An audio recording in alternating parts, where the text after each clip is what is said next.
안녕하세요. 오늘은 고대의 지혜가 담겨 있지만 솔직히 말해서 가장 허무주의적인 책으로 오해받는 바로 그 책 전도서의 세계로 한번 깊이 들어가 보려고 합니다.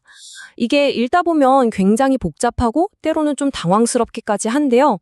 그 글 속에 숨겨진 놀라운 반전과 통찰, 오늘 저랑 같이 한번 찾아보시죠. 자, 전도서는 시작부터 정말 강력하고 충격적인 문장으로 우리를 맞이합니다. 헛되고 헛되며 헛되고 헛되니 모든 것이 헛되도다. 와, 이걸 듣는 순간 어떠세요?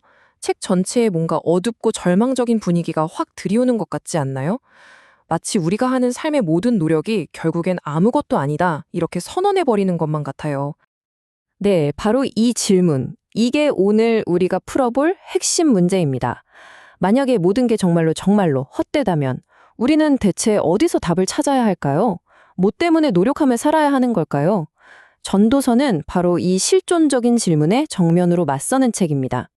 자, 그럼 이 이야기의 주인공을 한번 만나볼까요? 히브리어로 코엘렛, 우리말로는 가르치는 자나 전도자라고 불리는 인물인데요. 이 사람이 아주 중요한 전제를 하나 딱 세웁니다.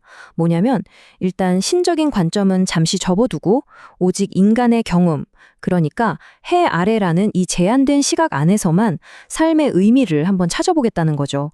아주 대담한 철학적 탐구를 시작한 거예요. 코헬렛이 이 긴 탐구 끝에 내린 결론을 제대로 이해하려면요, 이 히브리어 단어 헤벨을 정확히 알아야만 합니다. 이게 전도서 전체를 관통하는 가장 중요한 열쇠거든요. 자, 보세요.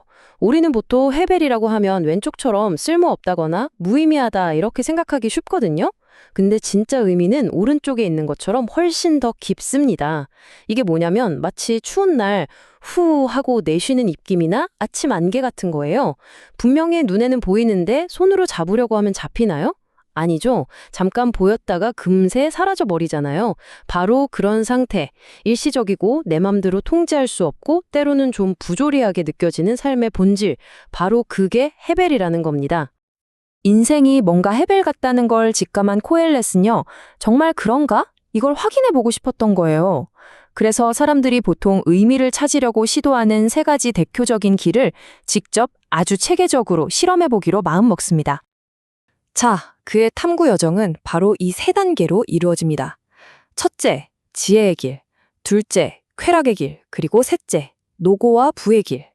그러니까 지식을 끝없이 추구해보고 그 다음엔 온갖 즐거움을 다 누려보고 마지막으론 진짜 열심히 일해서 어마어마한 부를 쌓아보는 거죠. 과연 이 길들 끝에 그가 찾던 답이 있었을까요? 첫 번째 실험, 지혜의 길이요. 결과가 어땠을까요? 아, 정말 역설적이게도요. 지혜를 더 얻으면 얻을수록 세상의 불완전함이나 삶의 부조리 같은 것들이 더 선명하게 보일 뿐이었어요. 결국 알미라는 게 평안을 주는 게 아니라 오히려 더 큰 근심만 가져다 주더라는 거죠. 자, 두 번째 실험은 쾌락입니다.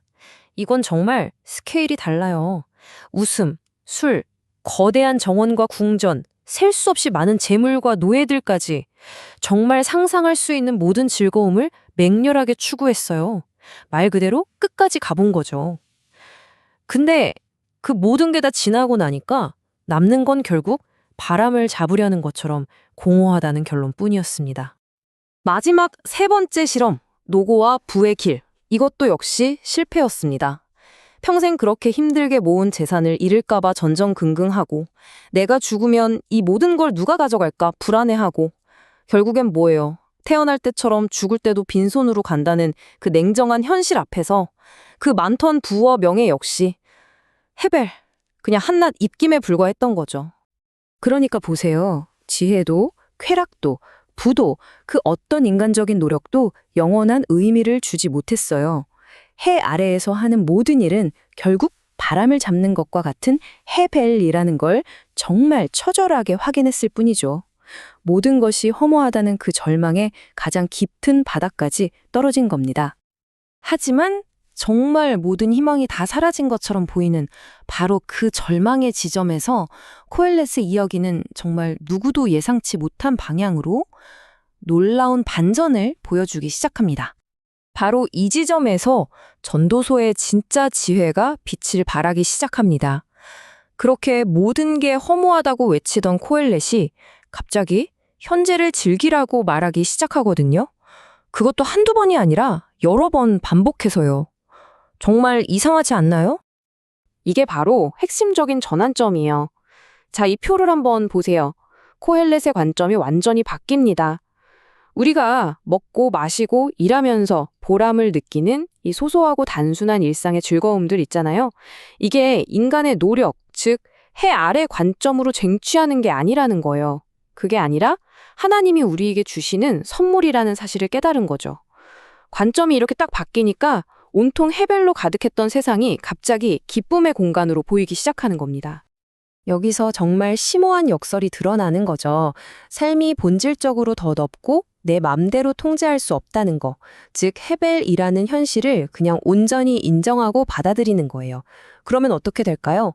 바로 그때 비로소 우리는 미래에 대한 불안이나 과거에 대한 후회에서 자유로워질 수 있다는 겁니다. 뭐랄까 요즘 말하는 마음 챙김과도 좀 비슷하죠? 내가 통제할 수 없는 것들을 그냥 내려놓을 때 바로 그때야말로 지금 이 순간의 작은 기쁨들을 정말 소중한 선물로 온전히 누릴 수 있게 된다는 거예요. 자, 이제 드디어 책의 마지막 부분입니다.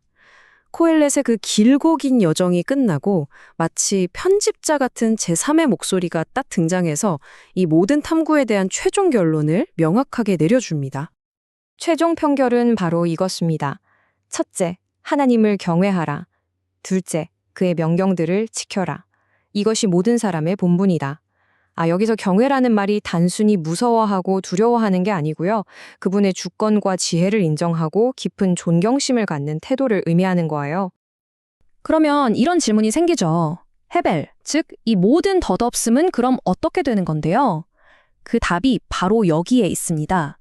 하나님께서 결국엔 우리의 모든 선과 악을 심판하실 거라는 그 믿음, 이게 바로 이 덧없는 세상에서 우리가 하는 모든 행동 하나하나가 결코 그냥 무의미하게 사라지는 게 아니라 영원한 가치를 지닌다는 걸 의미하게 됩니다.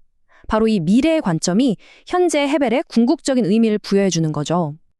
자, 오늘 이야기를 마무리하면서 마지막으로 여러분께 질문 하나를 드리고 싶습니다. 지금 여러분의 삶에서 손에 잡히지 않고 덧없다고 느껴지는 그 헤벨은 무엇인가요? 오늘 우리가 함께 나눈 이 코엘렛의 지혜, 그러니까 그 덧없음을 있는 그대로 인정하고 그 너머에 있는 선물을 바라보는 이 관점이 어쩌면 바로 여러분의 그 헤벨에 새로운 의미나 평안을 가져다 줄 수 있지 않을까요? 한번 잠시 생각해 보시는 시간을 가져보시면 좋겠습니다.